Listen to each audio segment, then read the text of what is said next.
भारत एक संविधान से चलता है। उस संविधान में 4 स्तंभ हैं। उनमें से एक स्तंभ है न्यायपालिका।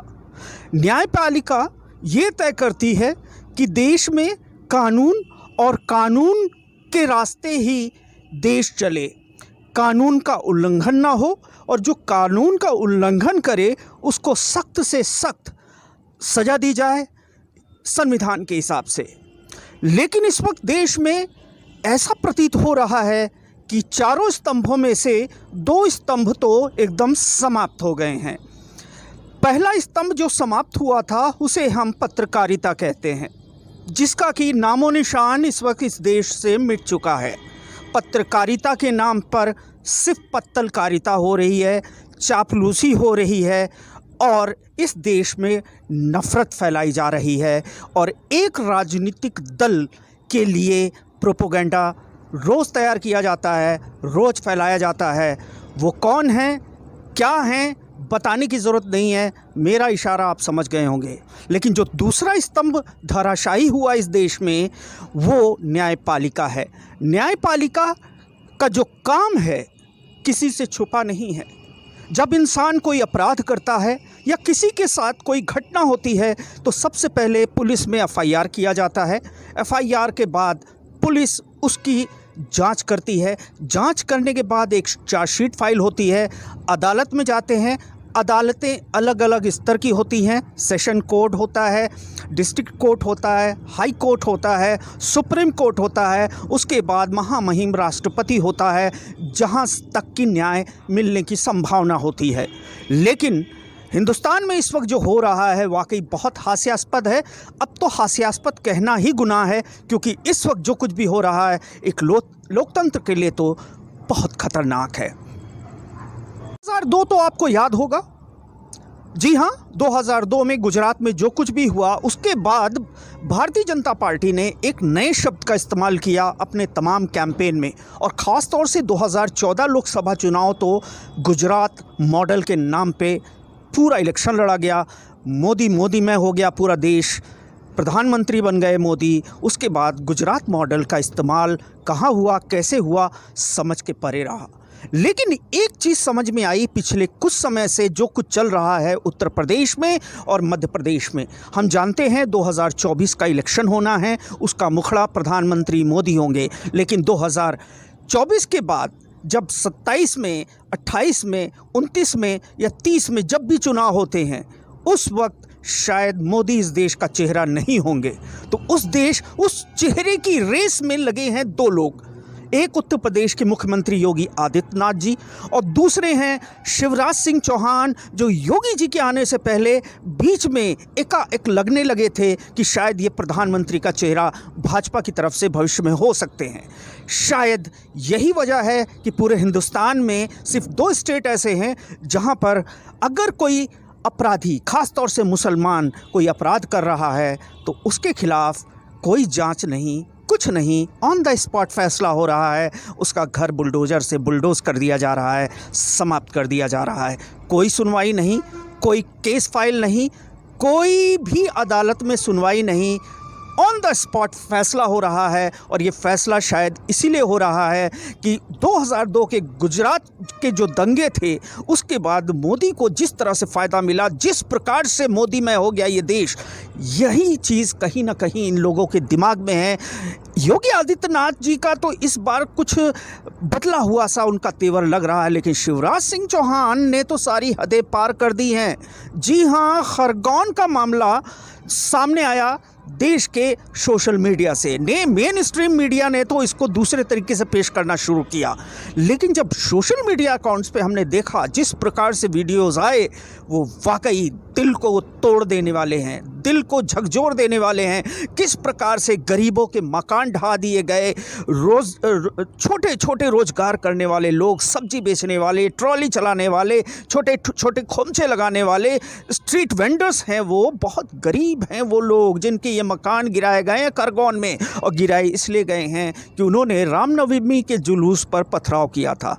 रामनवमी के जुलूस पे पथराव किया था, क्यों किया था, किस हालात में किया था, क्या हुआ, इसकी जांच के बिना उनके घरों को गिरा दिया गया। ये बहुत शर्मनाक है और किसी भी देश की न्यायपालिका पर बहुत बड़ा प्रश्न चिन्ह खड़ा करता है। क्या सरकारों को ये अधिकार प्राप्त हो गया है कि वो खुद फैसला करेंगे कि कौन अपराधी है, किसको क्या सज़ा देनी है? ये सरकारें नहीं, ये काम पुलिस, उसके बाद न्यायालय का होता है। न्यायालय जब ये साबित कर देती है कि आप अपराधी हैं, उस अपराध का जो भी न्यायालय, जो भी हमारे कानून की किताबें जो भी उसका सज़ा होती है, चाहे वो अर्थदंड हो, चाहे वो जेल हो, उस हिसाब से उसको सज़ा दी जाती है।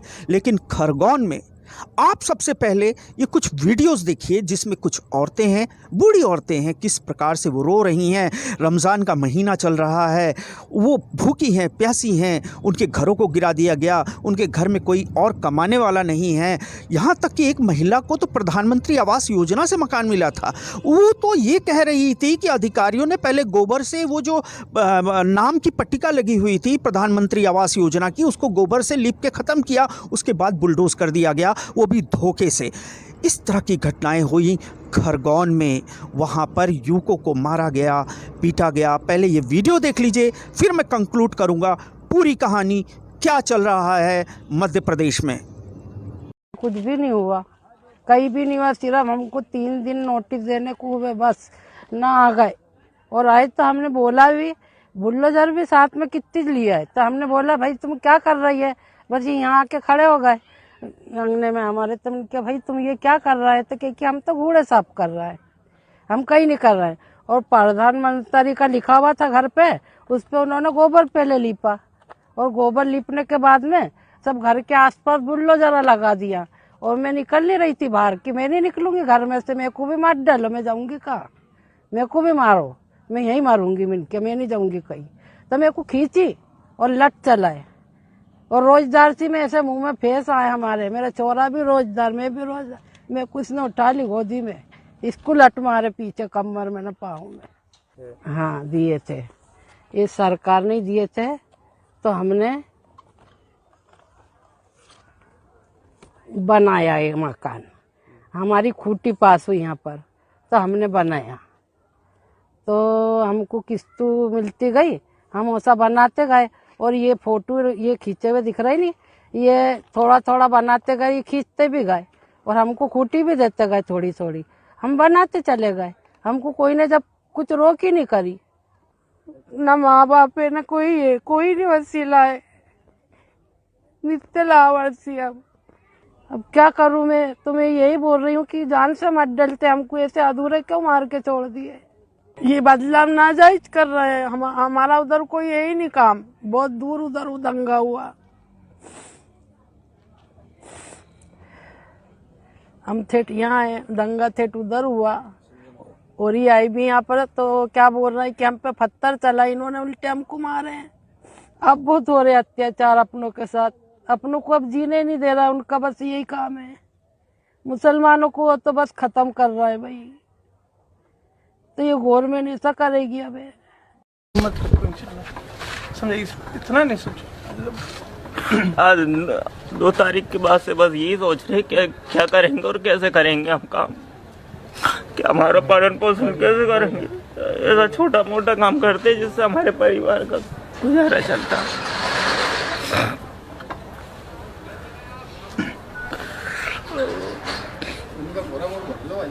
अब खुदा ही रास्ता दिखाएगा, जो अब उसकी मर्जी है।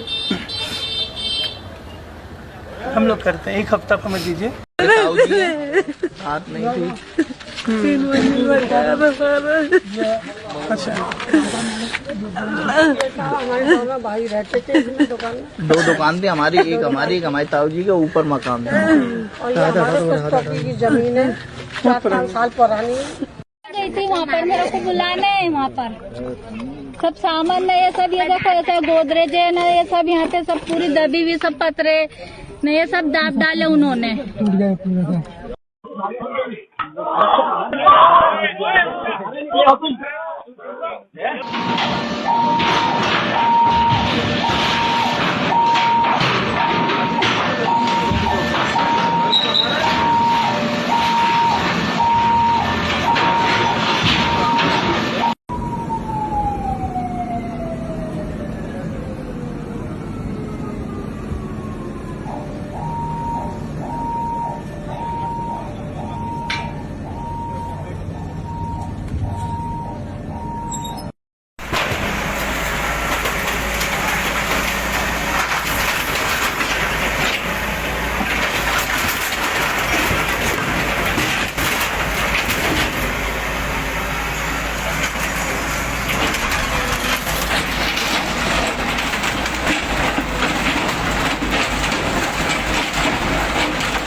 खरगोन में सब कुछ देखने के बाद, तमाम अपने सूत्रों से पता करने के बाद, सोशल मीडिया अकाउंट्स खंगालने के बाद, तमाम रिसर्च के बाद एक चीज़ समझ में आ गई है कि रामनवमी के दिन मुस्लिम बाहुल्य क्षेत्र से ये जुलूस निकल रहा था। जो वीडियो मैंने दिखाया उसमें भी आप देख सकते हैं कि जुलूस में से ही एक आदमी पलटता है, कुछ दूर जाता है, एक पत्थर उठाता है, भीड़ की तरफ फेंकता है, भीड़ में से फिर और युवक पीछे मुड़कर भागते हैं। उसके बाद शुरू होता है वो तांडव जो अभी तक चलता आ रहा है। जो रामनवमी का जुलूस था वो तो अपना काम करके चला गया। उसके बाद जो पत्थरबाजी के नाम पर प्रशासन ने कदम उठाया वो बहुत शर्मनाक है। तकरीबन 45 घरों को ज़मींदोज़ कर दिया गया। तमाम करीब 50-60 नौजवानों को जेल डाल दिया गया। उन लोगों के खिलाफ़ वसूली का भी नोटिसेस जारी कर दी गई। उनके ऊपर आरोप ये लगा कि उन्होंने पब्लिक प्रॉपर्टी और सरकारी प्रॉपर्टी को नुकसान पहुंचाया है, उसकी भरपाई उन्हीं से ली जाएगी। अब उनके पास बचा क्या है? रामनवमी का जुलूस पहली बार जब निकला तो बहुत से ऐसे वीडियोस, बहुत से ऐसे सूत्र बता रहे हैं कि रामनवमी का जुलूस मस्जिदों के पास पहुंचा और जब मुस्लिम मोहल्लों के पास पहुंचा तो वहां पर कुछ धर्म विशेष के खिलाफ नारेबाजी, गाली गलौज, अभद्र भाषा का प्रयोग किया गया, जिससे वहां पे तथाकथित कुछ युवक शायद उग्र हो गए होंगे, उन्होंने कुछ पत्थर चलाए। लेकिन उसके बाद वीडियो में साफ नज़र आ रहा है कि पत्थर दोनों तरफ से चल रहे हैं, सिर्फ मुस्लिमों की तरफ से नहीं, पत्थर दोनों तरफ से चल रहे हैं। उसके बाद 50 दुकानें, 50 घर जला दिए गए। जितने मुस्लिम लोगों की दुकानें थी उनको बर्बाद कर दी गई, लूट ली गई। जो कि आपने वीडियो में देखा किस प्रकार से एक टेलर की दुकान है मुसलमान की और एक हिंदू की है, हिंदू की दुकान बच गई, एक मुस्लिम की दुकान जला दी गई। ये हो रहा है मामा की सरकार में। मामा की सरकार इस वक्त प्रधानमंत्री की कुर्सी देख रहे हैं। मामा जी इस वक्त उनको मालूम है इस देश में धार्मिक उन्माद फैलाकर किस तरीके से हीरो बना जा सकता है, और ख़ास तौर से मुसलमानों के खिलाफ अगर आप कोई बहुत सख्त कदम उठाते हैं तो आपको इस देश के 80% हिंदू अपनी सर आंखों पर बैठाएंगे और 2030 में 28 में जब भी चुनाव होंगे अगला प्रधानमंत्री हो सकता है शिवराज सिंह चौहान बनना चाह रहे हैं। उनकी यही मन में ख्वाब है, क्योंकि इस तरह की जो कार्रवाइयाँ हो रही हैं देख के मन उदास हो जा रहा है। कुछ और वीडियोस हैं उनको भी देखिए, और इन्हीं बातों के साथ बाकी फ़ैसला मैं आप लोगों पे छोड़ रहा हूँ कि जो कुछ भी हिंदुस्तान में हो रहा है इस वक्त, क्या वो ठीक हो रहा है? किस प्रकार से उत्तर प्रदेश में भी, गुजरात में, राजस्थान में जो देखा हमने वो वाकई बहुत चिंता की बात है कि इस देश में ध्रुवीकरण इस कदर फैलता जा रहा है कि आने वाले वक्त में कहीं गृहयुद्ध का संकट ना हो जाए। ये हो गया तो इस देश को संभालना बहुत मुश्किल होगा। इसको संभालना हमारा और आपका काम है। हमको भी बोलना पड़ेगा, आपको भी बोलना पड़ेगा, और सरकारों को, और ख़ास तौर पे हिंदुस्तान की हाई कोर्ट, सुप्रीम कोर्ट को स्वतः संज्ञान लेना होगा। इस तरह के केसेस को देखने होंगे और सख्त से सख्त कदम उठाना पड़ेगा। अगर देश बचाना है तो इस तरह की कार्रवाई नहीं होनी चाहिए। जय हिंद, जय भारत।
एक